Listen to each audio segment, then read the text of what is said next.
Margaret gently rocked her 7-month-old son Noah as she gazed out the window at the Boston skyline. The weight and warmth of this tiny life in her arms brought her a happiness that was beyond compare. "Noah, Mama will always protect you," she whispered. Working as a nurse in the pediatric department at Boston General Hospital, Margaret understood the weight of responsibility that came with having a child better than most. Her husband Brian was successful as an environmental consultant, and the peaceful home they had built together was Margaret's greatest treasure. She heard the sound of coffee brewing in the kitchen. Brian was preparing breakfast. He was a kind and thoughtful husband who had been actively involved in childcare since Noah was born. If there was one worry, though, it was his relationship with his family. "Margaret, my mother called. She wants to stop by this afternoon." Margaret sighed softly at Brian's words. His mother Helen was pleasant enough on the surface, claiming to enjoy making things by hand and constantly bringing gifts. However, her creations were always shoddy, sometimes completely unusable. Just last month, she had knitted a sweater for Noah that had sleeves of different lengths and a neck opening too tight to put on. "Diana's coming too," he added. Can you imagine making $10,000 a month just from YouTube, all from home? That's exactly what I did with Reddit Stories. No face, no voice. Check the link in the description if you're curious. Margaret's expression darkened further at the mention of Brian's sister. Diana affirmed everything her mother did and didn't even try to hide her snide remarks toward Margaret. "It'll be fine. Mom just wants some attention," Brian said, but Margaret knew it wasn't that simple. She sensed something intentional behind the smiles Helen and Diana showed. The way they treated Brian when she wasn't around was so different from how they behaved when she was present. At 3 in the afternoon, the intercom rang as expected. "Welcome, Helen, Diana," Margaret greeted them with as natural a smile as she could manage. Helen was dressed in expensive designer clothes. Diana, who had inherited her mother's good looks, wore perfect makeup and sophisticated clothing as usual. "Margaret, how have you been? Where's Noah?" Helen asked as soon as she entered. "He just woke up from his nap. He's in the living room."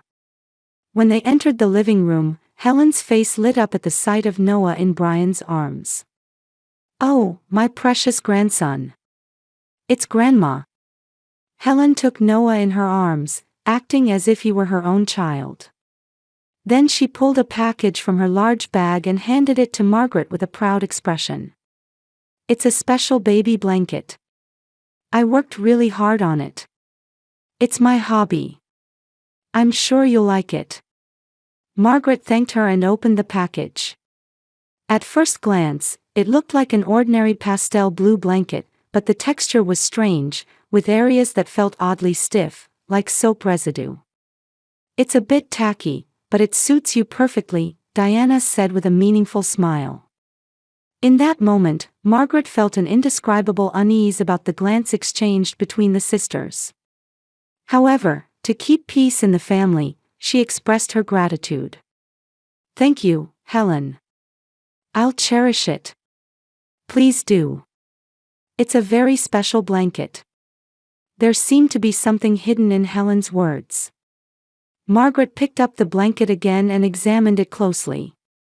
The stitching was sloppy, and there was a faint distinctive odor. Brian tried to honor his mother's feelings by placing the blanket near Noah, but Margaret had already decided in her heart. She would never use this blanket for her child. Margaret carefully folded the blanket from Helen and tucked it away in the back of her bedroom closet, hiding it under clothes she rarely wore. She had already prepared several soft, safe organic cotton blankets for Noah. As a professional nurse, she was extremely careful about what she used for her baby. "I'll just bring it out when Helen visits," she told herself. Over the next few weeks, Helen began visiting surprisingly often. She had developed a habit of asking the same question each time. "Are you using that blanket? Does Noah like it?" Margaret always gave vague answers and occasionally brought out the blanket to show her. But as soon as Helen left, it went right back into the depths of the closet. She simply couldn't bring herself to use it for her baby. "Brian, I can't understand why your mother is so fixated on that blanket," Margaret confided to her husband one day. "Mom just wants to feel like her creations are being used." "You're overthinking it," Brian replied, but Margaret wasn't convinced. A month later, on a Friday night, Margaret was working the night shift at the hospital. Brian was left to take care of Noah alone. Though not as meticulous as his wife, he was serious about his responsibilities as a father. In the middle of the night, Noah began to cry. Brian changed his diaper and gave him milk, but he wouldn't stop crying. Brian gently picked up his son and walked around the living room trying to soothe him. Suddenly, Noah moved vigorously and spit up on the blanket Brian had wrapped him in. "Oops, it's okay, Noah." Brian calmed the baby and removed the soiled blanket. Thinking he needed to replace it with a clean one, he searched the closet. He couldn't find any blankets on the shelf where Margaret usually kept them. As he continued searching, he found Helen's blanket hidden under some clothes. "This will do," he thought, and wrapped Noah in it. Fortunately, Noah quickly calmed down and fell asleep. The next morning, when Margaret returned from her night shift, Brian was preparing breakfast in the kitchen. Noah was sleeping peacefully in his crib. "Good morning," Margaret kissed Brian. "How was last night?" "It was fine." He spit up a little, but no problem, Brian answered with a smile. "Oh, I need to wash the blanket Noah was using." Margaret went to check on Noah and smiled at the sight of her sleeping son. Then she casually glanced at the crib and noticed Helen's blanket. She gasped. "Brian, why did you use this blanket?" Brian turned around, surprised by Margaret's tone. "Noah spit up, so I replaced it with this one I found in the closet." "Is there a problem?" Margaret took a deep breath, trying to regain her composure. "This is Helen's blanket. I've been keeping it away from Noah." "Why?" "You need to consider Mom's feelings." "I can feel it.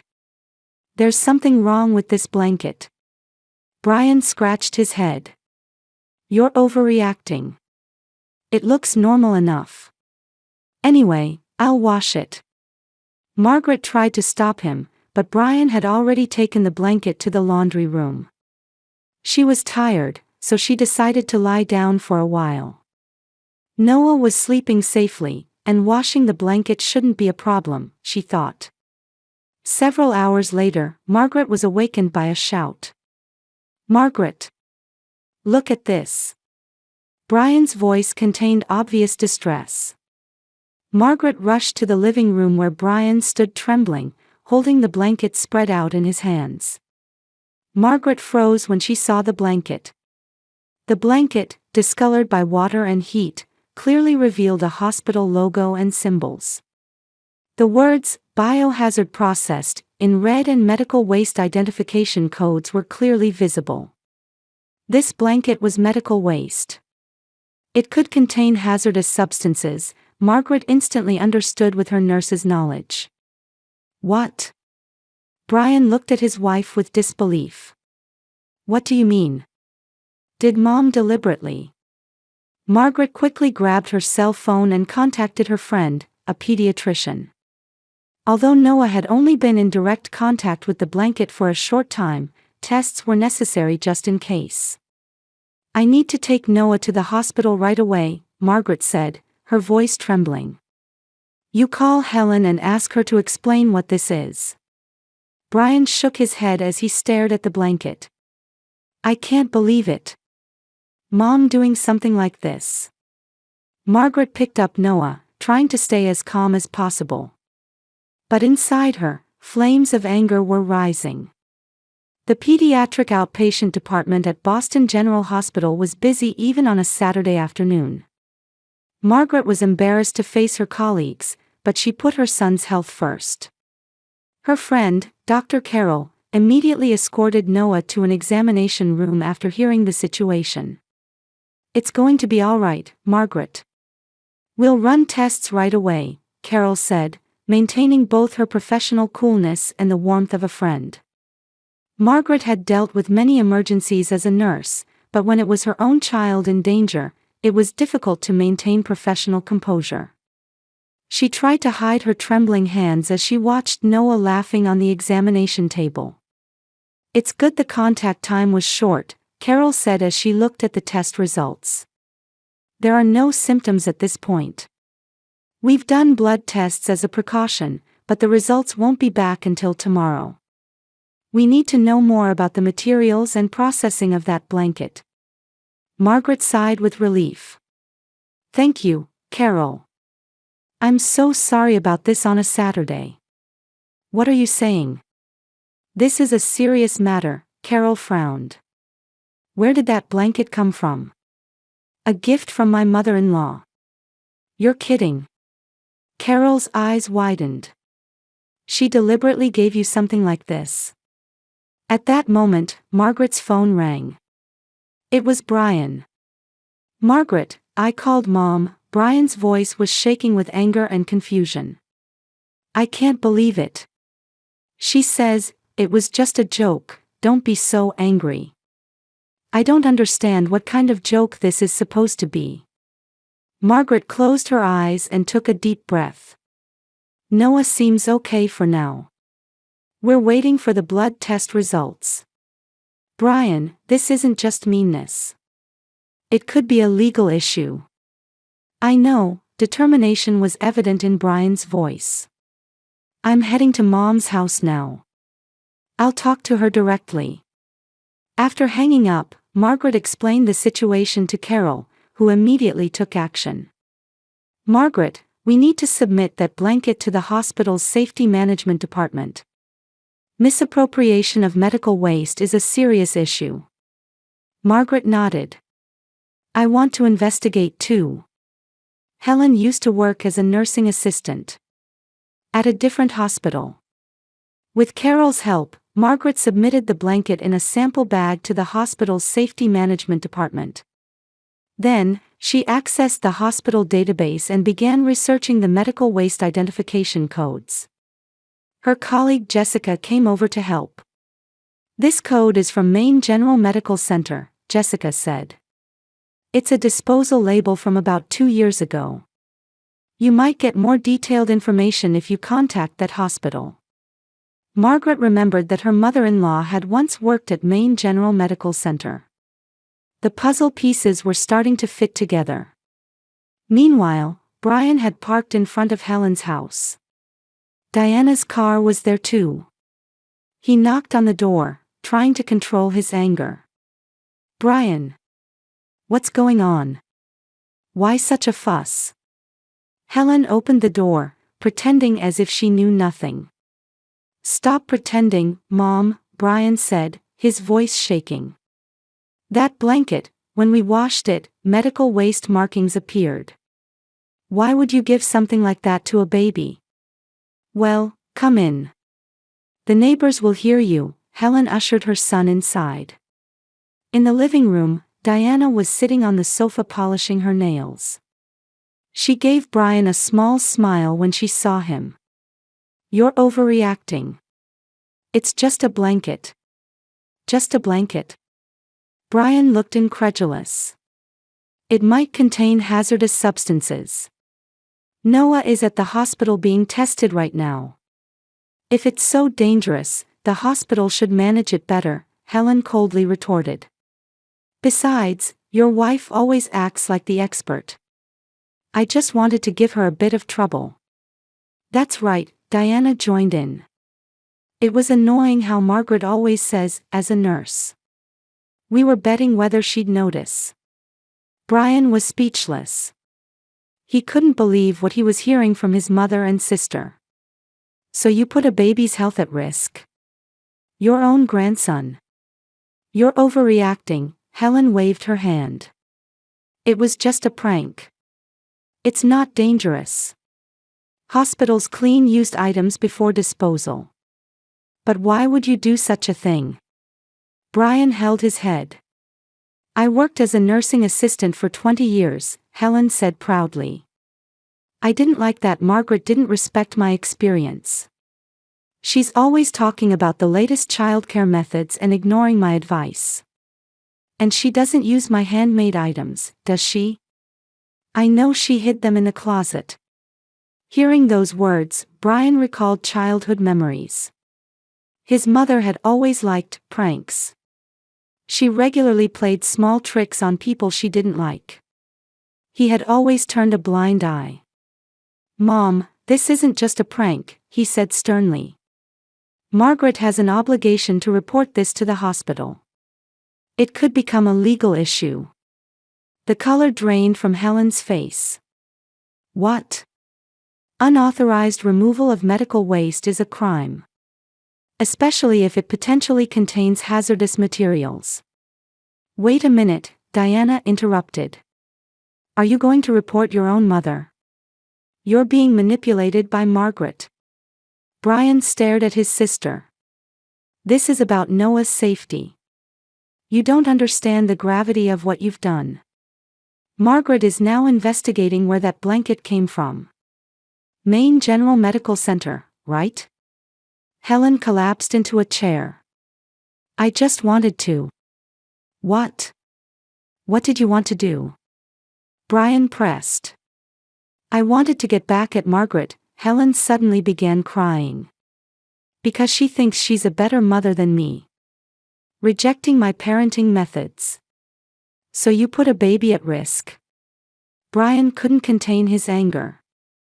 The phone rang. It was Margaret. Brian, I've got confirmation. Her voice was calm, but he could tell there was anger underneath. That blanket is definitely medical waste from Maine General Medical Center.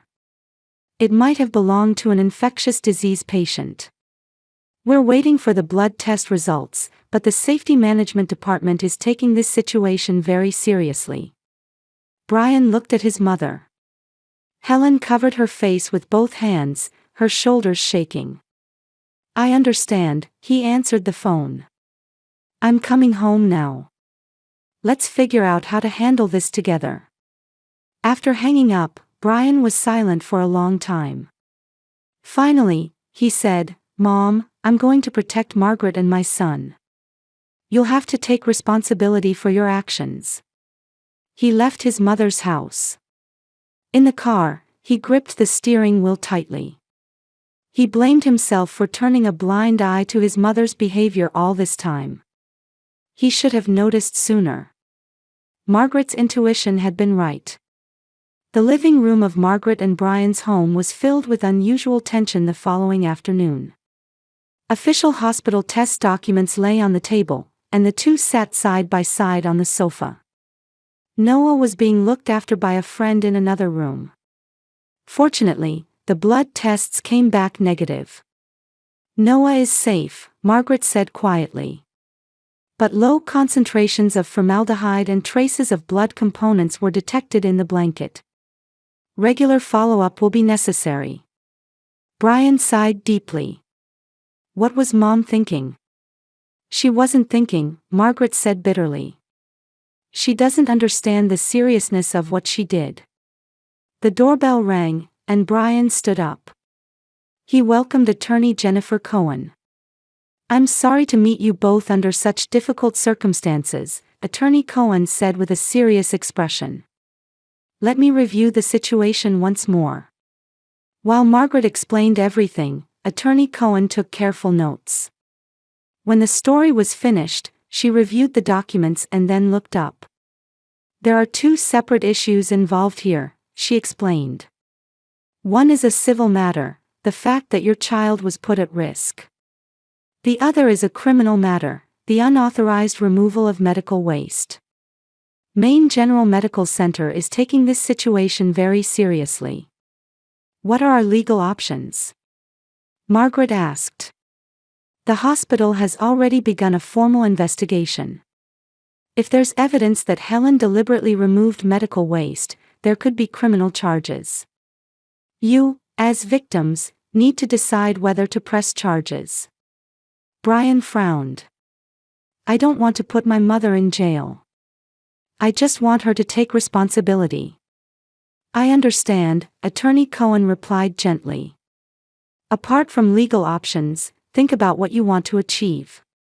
While they were talking, a cell phone rang. The screen showed Helen. Brian hesitated for a moment but answered. Brian? Helen's voice sounded smaller than usual. I've called the whole family. Could you come to the house this evening? I want to explain. Brian looked at Margaret and Attorney Cohen. They both nodded slightly. All right. I'll come. At 5 p.m., Margaret and Brian arrived at Helen's house. Several cars were parked outside, showing that the extended family had gathered. For safety, Noah had been left with Margaret's parents. Are you okay? Margaret squeezed Brian's hand. Yes, he answered with a determined expression. Let's face this together. In the living room, Brian's aunt and uncle, several cousins, and Helen's sister Martha had gathered. Helen and Diana were in the corner of the room, looking anxious.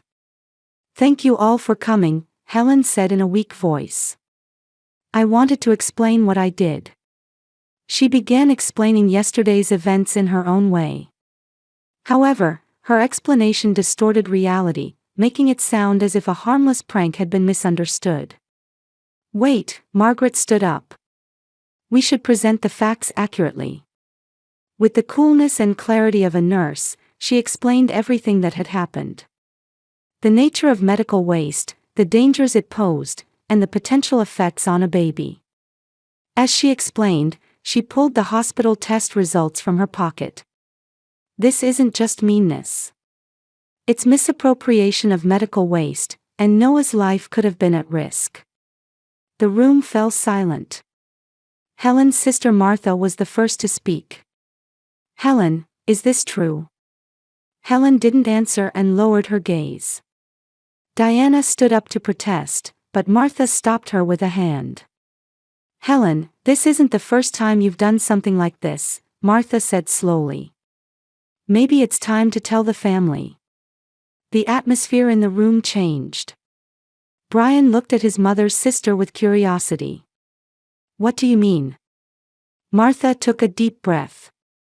Helen has always had this pattern of behavior. Pranks on people she doesn't like. At first, they were harmless, but they escalated over time. She slowly began to tell several past episodes. The real reason Helen's ex-husband Brian's father decided to divorce, troubles at multiple workplaces, and several strange coincidences that had been rumored among relatives. Your father left because of her behavior, Martha said to Brian. Because no one tried to confront the issue head-on, the problems only got worse. Brian collapsed into a chair, shocked. In his memory, his father had abandoned the family because work was too busy. Why didn't anyone tell me? He asked, his voice trembling.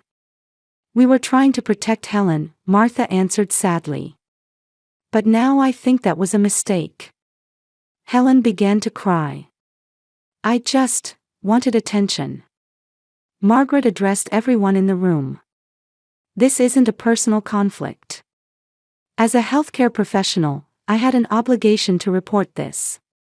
Maine General Medical Center has already begun an investigation. Helen looked up. Are you going to have me arrested? That's not for us to decide, Margaret answered calmly. However, I'd like to propose one solution. She explained the conditions she and Brian had discussed. Helen would need to undergo professional counseling and seriously commit to treatment. Contact with Noah would be limited until progress was made. And she would formally apologize to the medical center for her actions and cooperate with any legal measures. I think that's the best solution, Margaret said. The goal isn't punishment, but genuinely resolving this issue. Brian stood up and faced his mother. Mom, I've been turning a blind eye all this time. I didn't believe Margaret's intuition. "I sincerely apologize for that," he said to Margaret. Then he turned back to his mother. "But now, my son's safety comes first. Unless you get treatment and genuinely try to change, I can't let you see Noah. This is a non-negotiable condition." After a long silence, Helen answered in a small voice. "I understand." Diana sat next to her mother, her expression softening for the first time. "I was wrong too. Margaret, I'm truly sorry." That night, in the car returning home, Margaret and Brian were silent for a long time. "Thank you," Brian finally said. "You handled this professionally. And you gave my mother a chance to change." "Families are complicated," Margaret smiled with a tired expression. "But we've taken the first step. The real challenge begins now." Forgiveness isn't easy, but somewhere in their hearts, they believed that understanding and responsibility could open the path to true healing. "Noah, look at Mama. Say cheese." Margaret called to her son, who was wearing a blue and white hat, as she held the camera. Noah was celebrating his second birthday, and the backyard was decorated with a small tent and colorful balloons. The spring day in Boston was mild, with flowers beginning to bloom. "The cake is ready." Brian came out from the kitchen carrying a cake shaped like a blue dinosaur. A happy smile played on his face. The past year had been a time of change and growth for Margaret and Brian's family. A few months after the incident, they learned they were expecting their second child. Margaret's pregnant belly was now rounded, filled with the family's expectations for the new life. "Guests are here," Margaret said, noticing the sound of the intercom. Margaret's parents appeared at the door, along with Helen, who had a tense expression. Beside her stood Caitlin, a social worker. "Hello, everyone," Margaret greeted them calmly. Helen approached hesitantly, holding a small package. Over the past year, she had attended therapy twice a week, learning about anger management and building healthy relationships. Her contact with the family had been restricted, and she was only allowed to see Noah under supervision. "Happy birthday, Noah," Helen said gently. Her voice no longer had the domineering tone it once had. "This is a present from Grandma." Brian took the package from his mother, carefully checked the contents, and then gave it to Noah. Inside was a handmade stuffed animal, a small bear made with soft cotton and safe materials. "Did you make this yourself?" Brian asked, looking surprised. "Yes, I learned in a craft class," Helen answered shyly. "This time it's truly handmade. I used only safe materials." Diana, who arrived in the garden later, had also changed. Instead of flashy makeup and expensive clothes, she wore a simple dress, and her previous hostility toward Margaret had disappeared. "Margaret," Diana called hesitantly. "Let me know if there's anything I can help with." As the party progressed, Margaret stood in the corner of the garden, observing her family. Brian had grown as a father and had developed his own strong opinions. Helen, though still not perfect, was gradually changing through counseling. Diana had begun to become emotionally independent from her mother and had moved to her own apartment. Lost in thought. Turning around, she saw Brian standing there with a gentle smile. "Just thinking about how much has changed in the past year," Margaret answered. "Mom is really trying," Brian said, watching Helen playing with Noah under Caitlin's supervision across the garden. "It will take time to trust her completely, though." "People can change," Margaret said quietly. "But it's up to each individual to choose that change." "That's right," Brian put his arm around his wife's shoulder. "If you hadn't handled it calmly that day, we might not be here today." Margaret smiled. "I responded not just as a nurse, but as a human being. A person's true value lies in the courage to acknowledge mistakes and try to change." As dusk approached, the entire family gathered around the table to celebrate Noah's birthday. Repairing damaged relationships is a long journey, but this day symbolized a new beginning. Margaret placed her hand on her belly, feeling hope for the future.